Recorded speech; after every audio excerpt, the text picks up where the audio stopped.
జమిలీ ఎన్నికలు వస్తాయా రావా? దీని మీద ప్రతిపక్ష పార్టీలన్నేమో చాలా హోప్స్ పెట్టుకుంటూ ఉన్నాయి. జమిలీ ఎన్నికలు ఖచ్చితంగా వస్తాయని చెప్తున్నారు. ఉత్తరప్రదేశ్ ఎన్నికలు ఉన్నాయి, అక్కడ 2027 చివరిలో కానీ లేదంటే 2028 మొదట్లోనే వచ్చే అవకాశాలు ఉన్నాయని చెప్పేసి చెప్తుంది. నిజంగా అలాంటి అవకాశాలు ఉన్నాయి? ఎందుకంటే బీజేపీకి సంబంధించిన నాయకులే జేపీ నడ్డా లాంటి వాళ్ళు ఇప్పుడు ఆంధ్రప్రదేశ్కి సంబంధించి చూసుకుంటే ఇక్కడ ఉన్నటువంటి మంత్రి సత్యకుమార్ కావచ్చు, అలాగే బీజేపీ ఎమ్మెల్యేగా ఉన్నటువంటి ఆదినారాయణ రెడ్డి లాంటి వాళ్ళు కూడా జమిలీ ఎన్నికలు రాబోతున్నాయి, మీరు అందరూ రెడీగా ఉండండి, మనం మళ్ళీ మొన్న వచ్చినటువంటి సీట్ల కంటే ఎక్కువ సీట్లు బీజేపీ సంపాదించాలని చెప్పేసి చెప్తున్నారు. ఎలా చూస్తారు? ఇప్పుడు మామూలుగా అయితే జనాభా సేకరణ జరగాలి. జనాభా సేకరణ తర్వాత డీలిమిటేషన్ ఉండాలి, అంటే నియోజకవర్గాల పునర్విభజన జరగాలి. దాని తర్వాత రిజర్వేషన్ డిసైడ్ చేయాలి. ఇప్పుడు మన 33 మహిళా పర్సెంటేజ్ 33 బిల్లు పాస్ చేశారు కాబట్టి అది ఫిక్స్ కావాలి. ఇవన్నీ కూడా ఇప్పట్లో జరిగే అవకాశాలు లేవు అని నేనైతే అనుకుంటున్నట్టు. ఎందుకంటే టైం సరిపోదు, చేసే అవకాశాలు లేవు. జనాభా సేకరణ ఎప్పుడు చేస్తారో చెప్పడం లేదు ఇప్పటి వరకు. అది కనీసం 7 కాలం పడుతుంది. ఇక్కడ జరిగి దాన్ని కన్సాలిడేట్ చేసి డిక్లేర్ చేసి దాని తర్వాత మళ్ళీ నియోజకవర్గాల పునర్విభజన జరగాలి, రిజర్వేషన్ చెయ్యాలి, కట్టం చెయ్యాలి.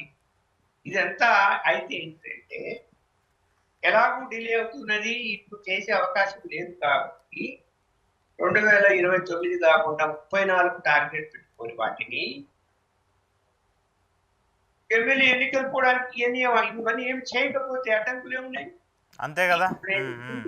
ఏం చెయ్యరు. ఇప్పుడు చేయకుండా 2027లో ఎమ్మెల్యే 27లో ఎమ్మెల్యే ఎన్నికలకు పోతున్నాం మేము, ఇవన్నీ వ్యవహారాలన్నీ కూడా తర్వాత 34లో చేయగలుగుతాము అని చెప్పేసి అని దాటవేసి ఎమ్మెల్యే ఎన్నికలకు వెళ్ళిపోయారు అనుకోండి, అవకాశం ఉంది, ఛాన్స్ ఉంది.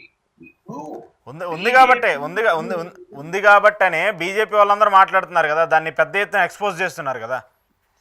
ఇప్పుడు ఇవన్నీ ఉంటే 27, 29లో ఏమి ఉండదు. అవును, అవ్వటం కుదరదు.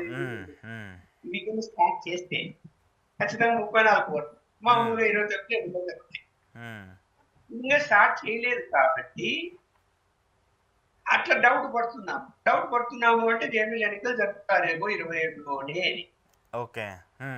27లోనే జరిపితే ఇప్పుడు ఏంటి, అక్కడ వాళ్ళు ఎవరెన్ని చెప్పినా అధికారం బీజేపీ చేతిలో ఉంది. అవునా కాదా? అవును, డెఫినెట్ గా. వాళ్ళ వ్యూహం అనేది వెనక ఉండి ఒక పెద్ద సంస్థ వ్యూహకర్తగా వ్యవహరిస్తుంది. వాళ్ళకు ఆ సంస్థ వ్యూహాన్ని వాళ్ళు అమలు చేస్తారు 100%. ఆ సంస్థ ఎలాంటి సలహా ఇస్తున్నదో తెలియదు మనకు. ఆ సంస్థకి ఇది జరిగి తీరాలంటే జరిగే అవకాశం ఉంటుంది నా అభిప్రాయం. రెండోది, ప్రధానమంత్రి గారి మార్పు కూడా ఉంటుంది జమిలీ ఎన్నికల్లో అని కూడా చెప్తున్నారు. అవును అవును. ఇక్కడ ఆయన వయసు కూడా వాళ్ళు అనుకున్న టార్గెట్ ప్రకారం వయసు మించిపోతుంది. ఇవన్నీ దృష్టిలో పెట్టుకుంటే జరిగే అవకాశాలు ఎక్కువ ఉన్నవి.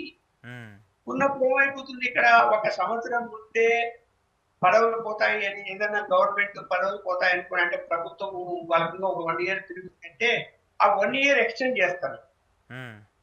5 ఏళ్ళు ఉండేది 6 ఏళ్ళు చేస్తారు అనుకో, సంతోషపడతారు, ఇంకో 1 సంవత్సరం వచ్చింది అధికారం అని. అంతే కదా. అలాగే 5 ఏళ్ళు కంటే 4 ఏళ్ళు ముందే వెళ్ళిపోతున్నాము అనుకోండి, అంటే 1 సంవత్సరం ముందే. అది ఎక్కువగా బీజేపీ ప్రభుత్వాలు ఉన్నాయనుకోండి, వాళ్ళే అభ్యంతరం చెప్పరు కదా. అవును. 50% రాష్ట్రాలు దానికి ఆమోదం తెలపాలి చట్ట ప్రకారం. ఇవాళ 3 రాష్ట్రాల్లో కాంగ్రెస్ ఉంది, 2 చోట్ల అలయన్స్ ఉంది, 4 చోట్ల ప్రాంతీయ పార్టీలు ఉన్నాయి. అంతకలిపి 10. అవును, 27లో 17 మెజారిటీ ఉంది. 50% ఎప్పుడో ఎక్కువే ఉంది. అవును కదా. అవును, ఖచ్చితంగా బిల్లు పాస్ అవుతుంది కదా. మరి నెక్స్ట్ జగన్మోహన్ రెడ్డి గారు ఫర్ ఎగ్జాంపుల్, జగన్మోహన్ రెడ్డి గారు జమిలీ ఎన్నికలు వస్తాయని వస్తుంటాడా? ఎందుకు వద్దంటే ఆయన ఇంకా హ్యాపీగా మద్దతు ఇస్తాడు, హ్యాపీగా ఆయనే ఓటేస్తాడు.